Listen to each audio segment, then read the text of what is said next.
Kayak gini, Kang, jika grounding itu sangat penting, kenapa di KWH meter saya yang terpasang hanya dua kabel? Groundingnya kemana? Kenapa sih PLN tidak memasang kabel groundingnya? Nah, ini adalah pertanyaan yang sering ditanyakan. Di sini saya akan jawab bagaimana cara mengatasinya dan bagaimana solusinya jika dipasang hanya dua kabel. Memang betul sekali teman-teman, untuk grounding itu sangat penting sekali ya.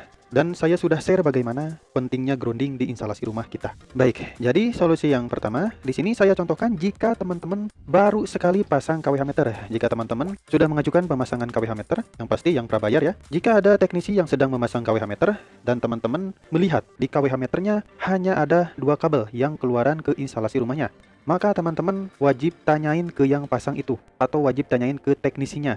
Kenapa sih Bang, kok tidak dipasang untuk groundingnya? Kan groundingnya sangat penting bagi rumah kita gitu. Tanyain aja, gak apa-apa. Jika seorang teknisi tersebut menjawabnya alasannya KWH error atau alasannya periksa, teman-teman terus tekan saja. Tekannya kayak gimana?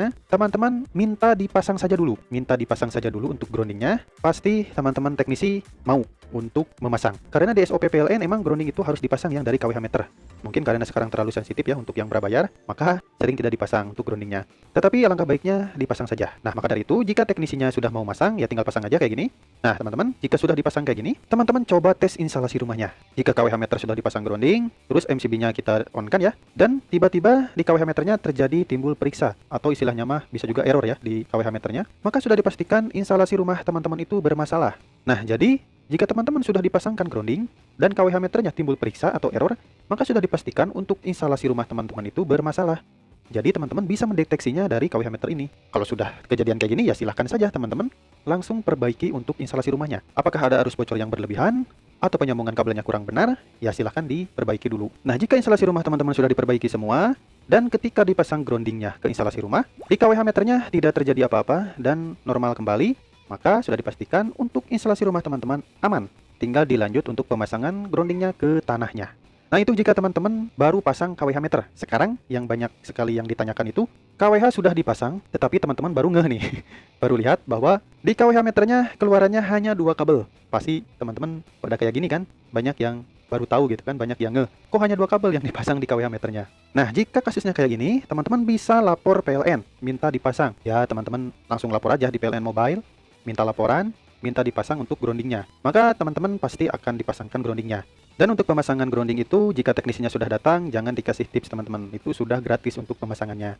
Nah, itu jadi solusi jika teman-teman sudah pasang KWH tetapi baru ngeh, ternyata keluarannya hanya dua kabel. Nah, untuk selanjutnya teman-teman, untuk pemasangan KWH meter itu, teknisi PLN itu biasanya untuk pemasangan groundnya itu sudah disediakan teman-teman. Kayak gini. Jadi emang ke instalasi rumahnya sudah terpasang untuk fasa dan netralnya. Kan tetapi untuk groundingnya tidak dipasang teman-teman. Hanya dikelewer-kelewer saja kayak gini teman-teman.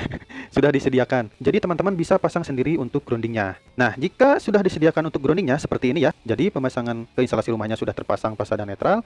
Dan untuk kabel yang groundingnya sudah disediakan. Jadi teman-teman tinggal pasang untuk groundingnya. Nah, di sini saya akan jelaskan bagaimana cara memasang groundingnya. Oke, kita akan bahas secara detail. Nah, ini adalah jenis-jenis pentanahan atau sistem grounding teman-teman. Jadi sistem grounding itu kalau di PUIL ya ada 5 item teman-teman. Ya, tinggal dibaca ya teman-teman. Yang paling utama itu, yang paling direkomendasikan dan yang paling aman teman-teman, yaitu yang nomor 2 ini. Yaitu sistemnya TNCS atau Terrain Neutral Combit Separate. Yang dimana sistem nomor 2 ini atau TNCS ini sering sekali dipasang di instalasi rumah kita. Nah, bagaimana cara pemasangan TNCS ini? Kayak gini teman-teman, lihat. Nah, di sini saya sudah sediakan pemasangan dari KWH meter menuju ke MCB group. Yang dimana untuk groundingnya, lihat teman-teman, di sini kan sudah ada 3 kabel ya, yaitu fasa, netral, dan grounding. Groundingnya itu dipisahkan di terminal atau terminal kuningan, yang dimana nanti bisa digabungkan ke grup 1 dan ke grup 2. Nah, untuk pemasangan ke tanahnya kayak gimana? Nah, pemasangan ke tanah ini biasanya kita pasang sendiri, tidak orang PLN, tetapi kita sendiri yang pasang. Jadi ada batang kayak gini ya, ditancepin saja ke tanah yang lembab, lalu pasangnya dari tanah sini, yang batang sini, langsung digabungkan di MCB group. Nah, digabungkannya di terminal kuningan ini, yang antar grounding. Kalau diukur ini, harusnya grounding itu di bawah 5 ohm, tetapi karena alatnya mahal ya, biasanya yang penting untuk pemasangan batangnya ini sangat dalam atau lembab gitu. Cari-cari sajalah sama teman-teman tanah-tanah yang lembab. Tancapin batang, lalu masukin ke MCB box, ke terminal grounding, lalu dihubungkan ke grounding KWH meter. Jadi intinya untuk grounding yang di KWH meter ini berfungsi untuk mendeteksi arus bocor yang terjadi di instalasi rumah kita. Dan untuk yang tanah ini untuk mengamankan arus bocor tersebut yang ada di instalasi rumah kita. Jadi istilahnya mah jika ada arus bocor, dibuang langsung ke tanah. Sudah saya bahas lah di video-video saya sebelumnya. Silahkan teman-teman dicek-cek sendiri supaya teman-teman lebih paham lagi tentang grounding. Baik teman-teman, jadi gini ya untuk pemasangan grounding. Jadi sistem grounding ini yang sering dipakai itu yang sistem TNCS teman-teman.